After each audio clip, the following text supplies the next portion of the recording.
Hey everyone, welcome back to our channel. Today we're going to talk about how to submit a new employee request and an exit employee request. So previously this was done in FormStat, so you're probably very familiar with how to submit a new user form. This is changing to our new support portal. So the first thing we're going to do is go to support.eiscg.com. And once we get here, you'll notice several options for login.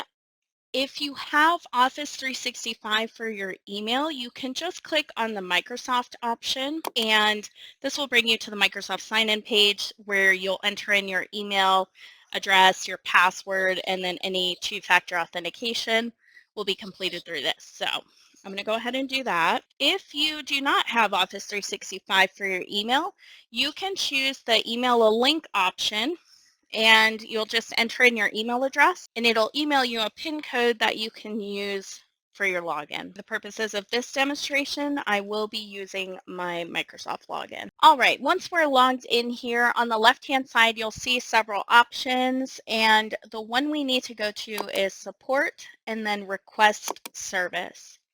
Once this loads, you'll see three different options. We have change access rights, offboard and existing employees for any employees that are leaving the company or the organization, and then onboard a new employee is for any employees that are joining the organization. All we need to do is click on request. You'll just fill out all of the information.